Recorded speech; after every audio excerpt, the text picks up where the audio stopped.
네, 오늘 국민의힘이 오전에 공개의원총회를 열고 새 원내대표로 정점식 의원을 선출했습니다. 당장 원구성 협상, 지방선거 이후 당의 변화가 어떻게 진행될지 주목되는데 이슈 포커스 문학진 안영환 전 국회의원과 함께 전국 현안 살펴보겠습니다. 안녕하십니까? 안녕하세요. 자, 먼저 국민의힘 의원총회 소식을 좀 먼저 보죠. 새 원내대표로 정점식 삼선 의원이 선출이 됐습니다. 오늘 세 분이 이제 출사표를 던져서 결선까지 갔습니다. 네. 1차에서 과반 투표가 없어갖고 과반 득표자가 없어서 그래서 결선 투표에서 정점식 의원이 55표, 김도읍 의원이 48표, 7표 차로 삼선의 정점식 의원이 원내사력 탑에 올랐습니다. 정점식 의원은 이른바 이제 당권파, 정책위의장을 이번 6.3 지방선거 국면에서 맡고 있었기 때문에 당 지도부를 구성하고 있는 당권파로 분류되고 또 친윤으로 이렇게 불리기도 합니다. 선출 결과 예상하셨습니까? 세 분의 후보들이 비슷할 것이라는 이야기가 나왔었지만, 세 명의 후보 가운데서 당권파라고 네이밍이 된 유일한 후보라고 할 수 있겠죠. 그래서, 과연 당권파가 힘을 모으느냐, 마느냐, 이런 이야기도 나왔었습니다만, 어쨌든, 정점식 의원이, 당권파라는 게 좀 애매한 부분이 있습니다, 지금. 국민의힘당 내부를 당권파냐 아니냐 나누는 게 굉장히 애매한 부분이 있어요. 그러나 어찌됐든, 장동혁 당대표 희하에 최고위원을 구성하는데 그때 정책의장도 당연직 최고위원입니다. 그러다 보니까 이제 현재의 당 지도체제 구성원의 한 명이었다. 그러므로 당권파다 이런 논리가 되는 것 같습니다. 그래서 어찌됐든, 현재의 지도부에 큰 변화를 주지 않는 선에서 의원총회에서 원내대표가 뽑히지 않았나 이런 생각이 듭니다.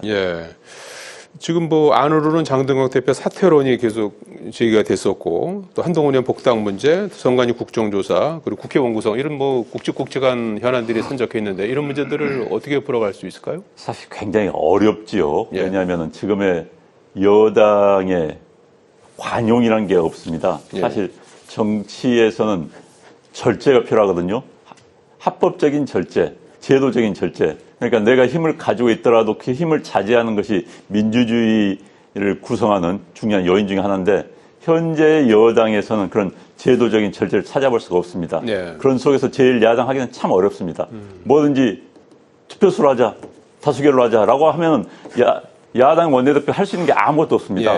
특히 원내 구성 문제부터 시작해서 당장 이제 무슨 법사위원장을 가져오니 어떤 이야기 하는데 투표수로 하자 하면 할 말이 없는 거예요. 그럼 원내대표가 무용지물이 돼버린 겁니다. 그래서 지난번 원내대표가 마지막 발언에서 굴욕적이었다. 이런 말을 했던 걸로 기억이 납니다만 참 어려운 자리에 오른 것이죠. 특히 이제 방금 말씀하셨지만 선관위 국정조사도 국민들의 의혹을 풀어드려야 될 그런 중요한 이슈가 되고요. 특히 이제 국정조사, 이재명 대통령 관련된 특검들, 이런 조작기소 특검 같은 경우는 상당히 어려운 부분들이 많습니다. 그래서 원내대표 앞에는 꽃길이 아니라 상당한 가시밭길이 앞에 펼쳐질 수밖에 없다.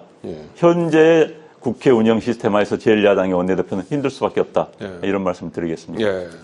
당 안팎으로 상당한 난제들이 이제 놓여 있는 그런 상황인데 문학진 의원께서는 정점식 의원 선출 과정 어떻게 보셨고 최우선적으로 좀 풀어야 될 과제는 뭐라고 보십니까? 정점식 신임 원내대표가 친윤계입니까? 대부분 국민들이 잘 모를 텐데요. 만약에 그렇다면 그 네이밍부터 좀 떨치는 가시적 무슨 제스처라도 좀 있어야 될 거예요. 이번 우리가 또렷이 기억하지만 이번 6.3 지방선거가 민주당의 이제 압승일 것이다라고들 이제 얘기를 했었잖아요. 그런데 이제 결과는 다소 다르게 말하자면 민주당이 승리는 했는데 이게 승리 같지 않은 승리 아니냐 이제 이렇게 좀 평가를 받고 그런 결과가 실제로 나왔고요. 그런데 애시당초 광역단체장 기준으로 해서 16군데 중에 민주당이 15개 쓸어버릴 것이다 이랬는데 그게 이제 12개로 줄었잖아요. 근데 처음에 그런 예상이 나왔던 각종 여론조사 지표가 이제 되게 그렇게 나왔었고 그 이유가 장동혁 대표를 필두로 한 국민의힘 지도부가 이 어게인이라고 그러더만요. 윤석열을 잊지 못하고 계속 그런 모습을 보였기 때문에 국민들이 또렷이 기억하는 이 계엄 탄핵, 이게 그냥 생생히 기억에 남아있고 정말 충격으로 아직도 갖고 있는데 계속 그런 주장을 하니까 정말 국민의힘 혼내줘야 되겠다 하는 게 애초 민심이었단 말이에요. 그런데 이게 왜 다소 이 간격이 여야의 그 득표가 좁혀졌는가? 이거는 민주당의 행태에 대한 국민들의 시선이 고와지지 않았다는 거거든. 특히 선거 기간 중에 대표적인 게 뭐죠? 그 공소조작. 조작 기소. 이게 여론이 좀 심상치 않아 보이니까 민주당이 그럼 선거 후로 미루겠다. 이렇게 해놨는데 그거를 듣고 본 국민들이 선거 후에 하겠다는 거군. 이렇게 본 거란 말이에요. 그렇기 때문에 선거 결과가 애초의 예상과 이제 매우 다른, 상당히 다른 이런 거였는데 저는 이 새 원내대표가요. 이게 처음에 국민들이 원하는 거는 여당은 여당으로서의 역할이 있고 야당은 또 야당으로서의 역할이 있는 거 아니에요? 그걸 국민들이 다 본다고. 근데 야당의 가장 중요한 역할은 말하자면 여당이 일방 독주를 만약에 할 경우 이거를 좀 정확히 견제해달라 이거거든요. 가장 지금 떠올라 있는 이슈가 가장 핫 이슈가 공소 취소 문제란 말이에요. 이거에 대해서 뭐 친윤이고 윤어게인이고 이거 진짜 이런 얘기 하지 말고 야당이 야당으로서 이런 문제를 가지고 정말 제대로 대응을 하기를 바랍니다. 네, 알겠습니다.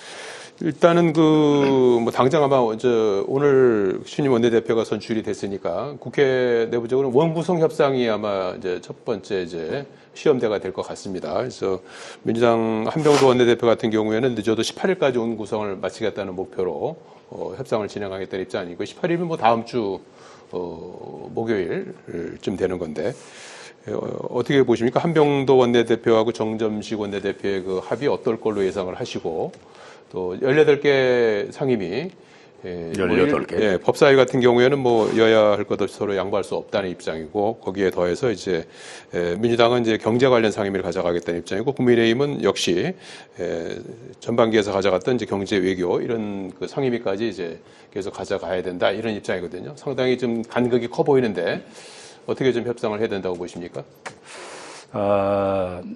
저는 이렇게 봅니다. 여당이 지금 뭐 의석수가 꽤 많잖아요. 그것만 믿고 그게 이제 파워다, 힘이다 이렇게 해서 일방적으로 끌고 가면 저는 이번 지방선거에서도 상당 부분 그런 민심이 저건 아닌데 하는 이게 너무 독주하는 거 아닌가? 그 여야 뭐 협치라는 말들을 많이 하잖아요. 협치해야 한다. 이게 협치라는 게 서로 의견이 여야가 다를 수밖에 없어요. 달라야 되고 어떻게 뭐 그냥 일방통행으로 다 똑같이 이렇게 갑니까? 그거 아니잖아요. 그런데 다른 가운데서도 이야기가 될 수 있어야 하거든요. 근데 그거가 지금 이 상임위 이 배분 문제 있잖아요. 사실 뭐 우리가 다들 기억할 분들은 다 이렇게 기억을 하는데 법사위원장 같은 거는 원래 야당 몫으로 관행처럼 돼 있었던 거거든요. 근데 그게 언제부턴가 여당이 지금 가지고 있고 또 갖겠다는 건데 이런 부분들에서 너무 목전의 어떤 자당의 이익 이것만 고집하면 나는 이번 6.3에서 일정 부분 드러난 민심이라고 보는데 앞으로 이제 뭐 이 정당의 어떤 행태에 대한 평가는 이제 선거를 통해서 이루어질 수밖에 없잖아요. 아직 시간이 좀 있긴 하지만 다음 총선이 28년일 겁니다. 2028년. 그때 분명히 계속 이렇게 여당이 일방 독주하고 야당은 거기에 대해서 제대로 대응 못하고 하면 거기에 대한 분명히 국민의 평가, 난 심판이 있을 거다. 그러니까 그 여야가 이런 점을 좀 잘 헤아려서 기브 앤 테이크라고 그러잖아요. 그런 묘수를 예. 좀 발휘하기 바랍니다. 네. 안 의원님은 어떻게 예상하십니까? 상임위 구성 협상 뭐 좀 빠르게 진행이 될 수 있을까요? 뭐 여당은 이제 속도전에 이제 나설 것 같은. 속도전이란 예. 건 결국은 속도전이란 표현 자체가 밀어붙이겠다는 이야기로밖에 들리지 않습니다. 방금도 뭐 말씀해 주셨지만은 국회에는 관례라는 게 있습니다. 정치란 것은 주고받는 거거든요. 네. 이게 이제 협상이죠. 그런데 현재 여당의 자세, 뭐 상임위원회를 독식하겠다, 법사위원장을 먹으려고 한다면 야당이 가지겠다 한다면 그냥 우리 다 하겠다라는 건데 그건 정치가 아니죠. 그건 정치의 실정입니다. 그렇다면 뭐 야당 없이 모든 걸 국회 다수결로 국회 51%만 넘으면은 국회 운영 마음대로 한 거 아니겠습니까? 그럼 야당이 필요가 없는 겁니다. 네. 그런데 이제 대한민국은 소선거구제 하에서 국민들의 지지를 49% 받은 정당이 51% 불과 2%밖에 차이 안 나다 하더라도 의석수는 2배 이상 차이가 날 수가 있는 게 소선거구제의 맹점입니다. 예. 그런데 지금 그런 상황 속에서 다수당이 됐다고는 이유만으로 국민들의 40%가 훨씬 넘는 지지를 받았던 네. 국회의원을 구성하던 시절에 받았던 그런 정당의 의견을 다 무시한다? 이건 민주주의가 아니죠. 의회 정치가 아니죠. 의회 정치란 건 결국 협상과 타협입니다. 그런데 지금 이제 현재 민주당의 태도는 법사위원장은 당연히 가져가겠다. 당연히는 아니죠. 과거 국회에서 법사위원장은 길목의 역할을 하는 겁니다. 네. 그래서 길목을 야당에게 줌으로써 견제할 수 있는 기능을 부여를 한 것이죠. 그게 이제 국회에서의 서로 상호 균형과 균제 원칙을 따라서 그렇게 네. 해왔던 관례입니다. 그런데 2020년 민주당이 다수당이 되면서부터 그런 관례가 슬그머니 사라졌습니다. 사실 뭐 저희가 국회의원 시절에 여당이던 국민의힘당 계열의 보수정당 여당이었지만 법사위원장을 여당이 먹겠다, 가지고 가겠다는 생각을 해볼 수가 없었습니다. 해본 적이 없습니다. 그럼에도 불구하고 지금 여당은 법사위원장뿐만 아니라 속된 말해서 말 안 들으면 다 가져가겠다 이런 분위기 아니겠습니까? 예. 그래서 저는 그 관례를 국회에서 만든 것은 많은 시행착오를 겪으면서 만든 겁니다. 예. 그 시행착오 끝에 나온 관례를 존중해 주시기를 예. 저는 부탁을 드리겠습니다. 예, 이제 원내대표들이 이제 다 이제 선출이 된 만큼 이제 원구성 협상 한번 또 지켜보도록 하겠습니다. 선관위 투표용지 부족 사태와 관련해서 선관위가 오늘부터 자체 진상규명회를 가동시켰는데 지금 투표용지 부족 지역이 처음에 50곳이라고 그러더니 91곳으로 이렇게 늘어나면서 논란이 이어지고 있는 상황인데 국민의힘은 여당 추천권을 배제한 특검법안을 발의했고 민주당은 일단 국정조사에 속도를 내서 다음 주에는 국정조사 요구서를 이제 본회의에서 통과시키겠다 이런 이제 목표를 갖고 있습니다. 근데 여야 간에 약간 이제 입장차는 있어 보이는데 이 사안은 어떻게 좀 풀어나가야 된다고 보십니까? 크게 아마 여야 간에 이 문제 가지고 입장 차이 있을 게 없을 거예요. 네. 없으려고 봅니다. 그런데 뭐 일부에서는 아마 어제까지인가도 뭐 모르겠어요. 오늘은 거기 어디죠? 잠실 7동인가 그 문제가 예. 가장 좀 시끄럽게 됐던 거기에 대해서 뭐 재선거라고 이제 시위들 꽤 많은 사람들이 모여서 이제 했다고 하는데 이게 어쨌든 쭉 이 일련의 과정을 보면 이게 6월 3일부터 지금 이제 딱 일주일 됐네요. 네. 일련의 과정을 쭉 보면 나는 이 선거관리위원회가 상당히 이 선거 업무를 처리하는 과정에서 좀 너무 안일하게 이렇게 대처했다는 예. 감을 지울 수가 없어요. 그런 거죠. 예. 그래서 국정조사 그건 여야는 국정조사 하자는 거에 대해서는 지금 뭐 같은 입장이잖아요. 네. 그래서 전 과정을 제대로 밝혀내야 될 거고 다시는 진짜 이런 일이 있으면 안 되겠죠. 근데 어디 이렇게 쭉 보도를 보거나 하면 과거에 독일에서도 이런 일이 있었더라고요. 예. 그런데 이거는 이제 재선거가 이루어졌어요. 근데 그게 이제 전반적으로 독일 전역의 재선거가 아니라 예.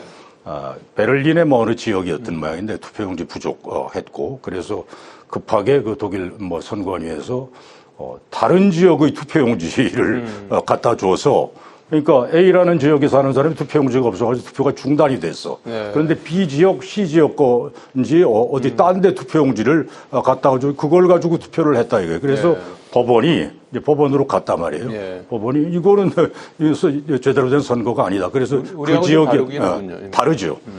그래서 이제 그 지역에 대한 그 재선거를 실시를 해서 거의 뭐 지방선거랑 연방선거가 같이 치러졌던가 봐요. 시장이 애시당초 당선됐던 사람이 그 재선거를 통해서 바뀌었다고 그래요. 근데 우리하고는 경우가 좀 다르죠. 그런데 어찌됐든 이런 일이 정말 다들 깜짝 놀랐을 거예요. 어떻게 이런 일이.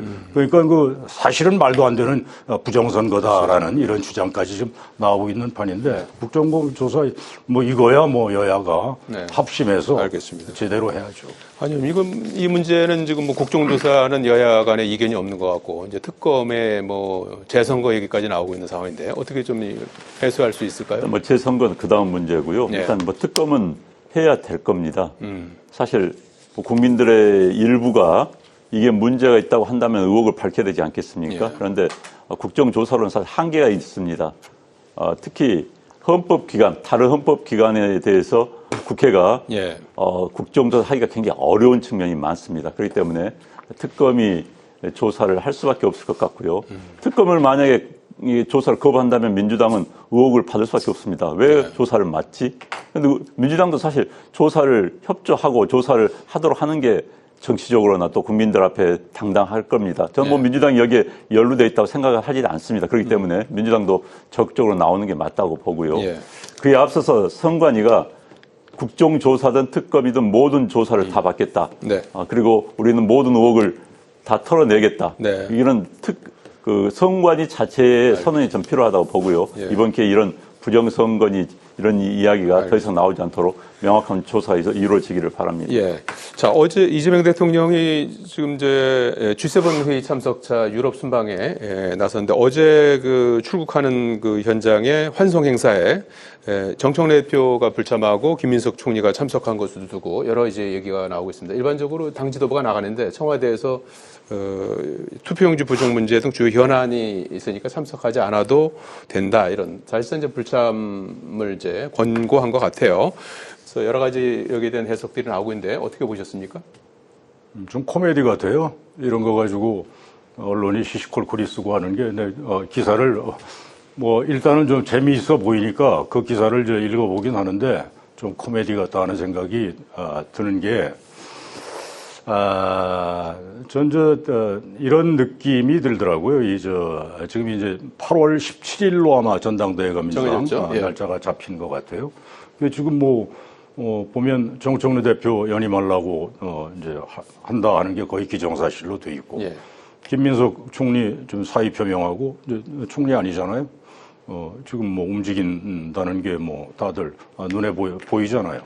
그 다음에 송영길 의원이 이제 다시 국회에 돌아와서 아마 뛸 것 같아요. 들리는 얘기가. 그런데 이게 이 구도가 그 밖에 우원식 의장, 전 의장, 그 다음에 이인영 의원 얘기도 일부에서 있더라고요. 그러니까 어찌됐든. 근데 이 주요 후보 중에 지금 하여튼 어떤 판세 이런 거로 볼 때 아마 이 송영길 의원이 나와서 되게 김민석 후보를 적절한 시점에 지지하지 않을까 이렇게들 되게 봐요. 왜냐하면 지금 이재명 대통령 주변에서 들리는 얘기가 모르겠습니다. 나는 그 심도가 얼마나 되는지 몰라도 정청래 대표에 대한 좀 불만이 거의 노골적으로 들리더라고요. 좀 그 정도 얘기하죠. 시간이 다 됐는데 짧게 말씀해 주시겠습니까? 이번 이제 지방선거 이후에 앞으로 8월 달까지 가장 큰 헤드라인 장치가 될 정치 뉴스는 이른바 이재명 대통령 진영 대 정청래 당대표 진영 간의 싸움, 당내 갈등 문제가 되지 않을까 싶습니다. 알겠습니다. 자, 오늘 말씀 여기까지 듣겠습니다. 고맙습니다. 고맙습니다.